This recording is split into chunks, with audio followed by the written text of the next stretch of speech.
So I had been holding off on building an Enderman farm because the way most people do it is build it way out in the void. And I don't want to do that. The whole point of our world is that everything is super nearby and we don't have to travel far to get to any particular thing. So I had just been stalling for time, waiting for, I don't know, an idea to pop into my head or, or like a game mechanic to change in this case, so that we can actually build the Enderman farm close by. And then it just clicked in my head the other day that, here we want the end hub, with these new 1.18 lighting changes, it's really not that hard to mob-proof the end island. And that's because up until this point, Enderman could spawn in a pretty high light level. So if you wanted to truly mob-proof the end island, then you had to spam the heck out of it with torches or slabs. But with these new changes, Endermen need a light level of 0 in order to spawn. So we can actually spawn-proof the end island pretty quickly now. But first, unfortunately, this is broken. I'm going to do a separate video on this because it merits its own video, but arguably the coolest part about our world, the teleportation system over to the end island, is broken now in 1.17 and 1.18. And it is a known bug. And if you could do me the huge favor and go upvote this bug so that the Mojang devs know that we want this thing fixed, that would be great. Super helpful. I would appreciate it. But until then, all we can really do is get to the end, and then the mechanism that we use to get back is what's broken. I'll do a separate video explaining why it's broken, but just so you know, that's what's going on. So.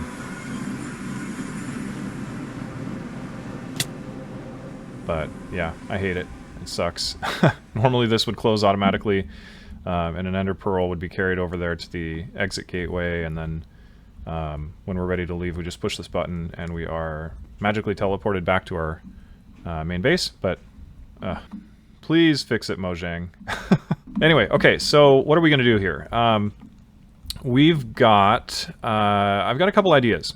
We're going to click over to creative mode here in our hybrid survival creative world, and this is what we're working with. Right now we have our hub where we arrive in the end, and that's pretty much it. All of this is the return mechanism for getting us back to our overworld.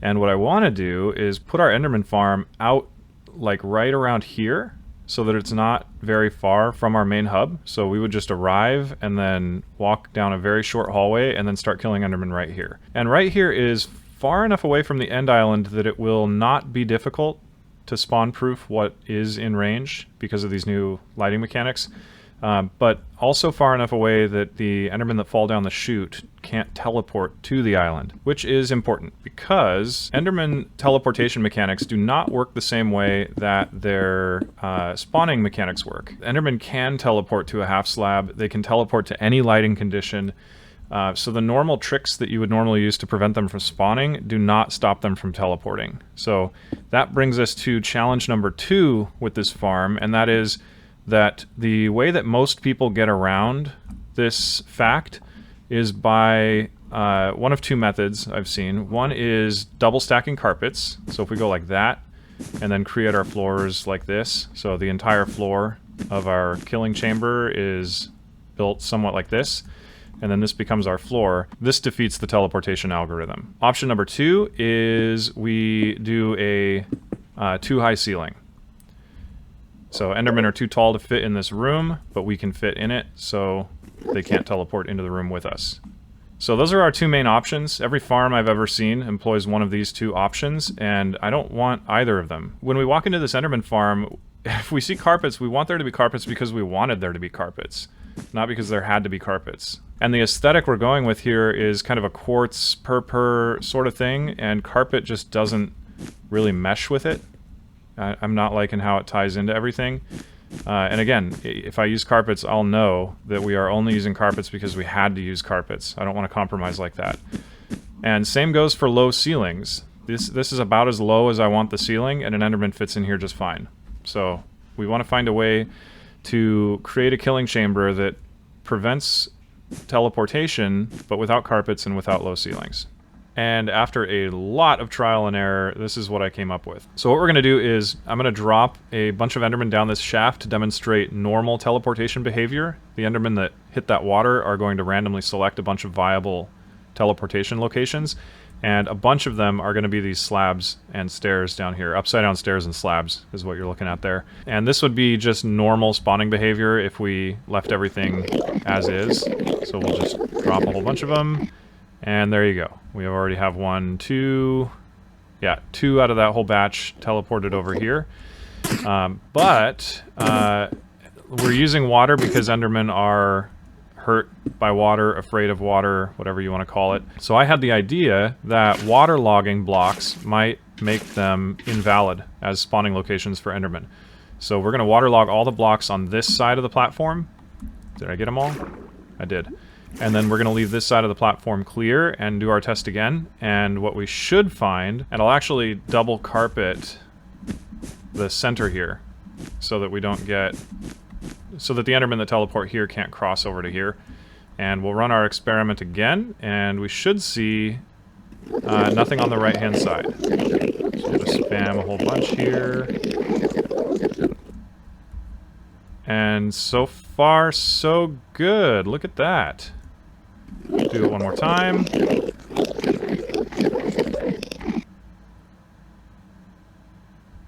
Yeah. Golden. Waterlogging a block does the trick. This dramatically increases the number of blocks we can use to make our... Oh my gosh, look at them all. This dramatically increases the number of blocks that we can use as our floor in the killing chamber, and we don't have to worry about having a low ceiling, and we don't have to do this carpet trick here, and we can focus much more on getting the aesthetic that we want. And speaking of aesthetic, what I think we're going to do is we're going to embrace this whole water thing. So we're going to work with the assumption that if you were building a real end hub, knowing that Endermen are a thing and that they spawn out here, you would probably incorporate water into your base as a means of warding off Endermen. So what we're going to do is, I think we're going to like waterlog these blocks all around the pad that we arrive on to create kind of a, almost like a koi pond looking thing. Just waterlog a few here to get the effect down. And then we'll figure out how to make the pathing work so that we can still go down this hallway without walking in water. But everything around the pad that we land on will be waterlogged. Sort of like that thing where if you draw a circle of salt, demons can't pass through it, or whatever that is. I don't know. I don't know what that is exactly. If you're an expert on warding off demons, maybe drop that in the comments. But you get the idea. We're going to line the walls with water in a way that looks deliberate. And then under all of the walkways, we'll use this trick here to prevent the Enderman from spawning there.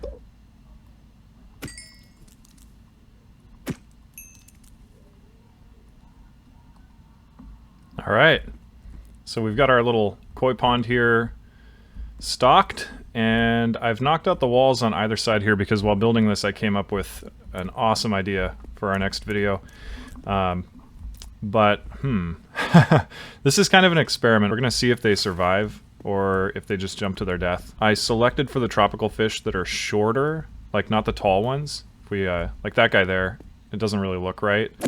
So I just spammed it until we got the ones that are the right size, and then we'll just, I don't know, we'll just see how long they live. Okay, so yeah, so we've got our main hallway here, and the walls are lined with water, like I said, to ward off Endermen, and then we've got our main room right here, killing chamber with some more water detailing in the floor, and then our enchanting table over here, grindstone, anvil, and again, some more water to add to the detail, and then a chest that'll just hold our random odds and ends while we enchant.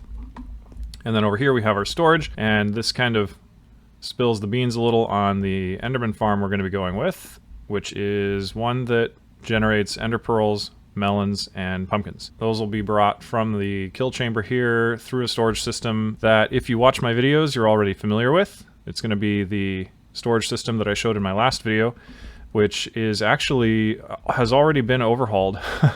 So if you did watch that video, don't build it. I found a pretty big bug right after posting that video that I have now fixed, and it works considerably better now. I'm going to do a full separate video on that just to show how to build the final version. And then we're going to have a kill chamber here leading up to a platform at the top with melons and pumpkins. This is a design that I am borrowing from Logical Geek Boy. That's the first place I saw it. I honestly don't know if it's his design or not, but we'll add that part next, along with the storage system, or at least the guts for it. And like every build in our world so far, we have a secret button that opens up a hatch down to what will be the redstone. There's nothing down here right now, but I'm just going to whip that part out off camera because it is boring, but we'll take a look at it here in a second. And we are done. It looks exactly the same because we didn't change anything on the inside, but we now have the kill chamber up here. If I peek under there, you can see, you know, a little bit of what's going on there. So all the Endermen fall down this tube. They grab pumpkins along the way. I'll go outside and show you that in a minute. And then I'm not... Can I not show you? I don't want to... Okay, I'm just going to give you kind of a peek here. I actually got distracted and shot my whole next video. You can see on these wings here, while I was building this, I branched out those 2 wings to these 2 rooms on either side of our main hub. And there is something waiting over there that I could not wait to build. I'm not going to tell you what it is. You'll have to wait for the next video, but I'll give you a hint. It makes use of the end gateways to reach the outer end. And that's all I'm going to tell you. But anyway, let's step outside and I'll show you the spawning platform. Alright, so if you watch Logical Geek Boy's videos, you might be familiar with this already. This is not my design. But the idea is that the Endermen spawn, they run through the gauntlet here, grabbing melons and pumpkins along the way, and then they fall down a chute, which is itself littered with melons and pumpkins, and then they die at the bottom and they drop their pumpkins and melons whole for us to collect. I'm not going to really go in depth on this. You can watch Logical Geek Boy's video about it. The only change I have made is that in 1.18 we're going to need a light level 0 for them to spawn on, whereas in his design the Enderman would spawn all along this platform here between the melons and pumpkins. But in order to keep the melons at a high enough light level that they'll grow, there's no way to get the light level down to 0 down here. We just have a platform over here where they spawn, and then they run down the chute and fall to their death. And then on the storage side, this is the storage system that I showed in my last video with some tweaks done to it to fix a huge bug that I found right after making that video, and that was the overflow protection wasn't working properly. So I fixed that, and I added a system in the back to keep it full of shulkers and also to count how many shulkers are in the system at any given time. I mentioned those being the 2 big things that still needed to be worked out in my last video, and they are now worked out. So if you want to build this thing or know more about it, just subscribe and stay tuned for my next video. Actually, that might be my next video. I'm so excited to show that thing. It is awesome. Anyways, but let's go inside. I'll show you how this thing works now.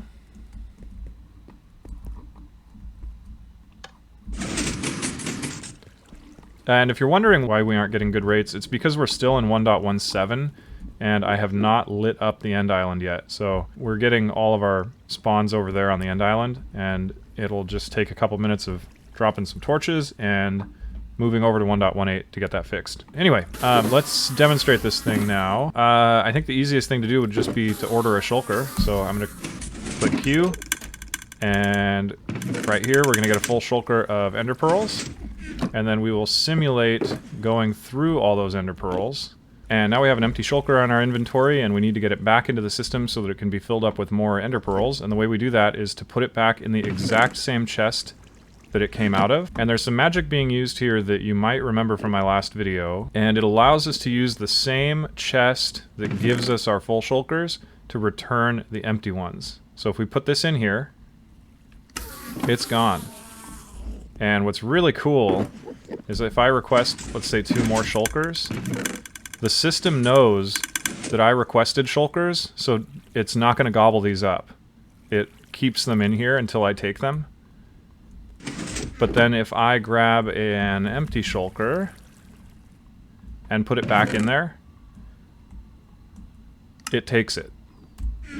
Yeah, I just love that. I'm not actually going to do a detailed breakdown of how that works. You're just going to have to wait for the video that I do on the updated storage system. And then there's no redstone or any magic under here. The dropper here is just for symmetry, so that they both look the same. It's just a naked dropper with nothing under it.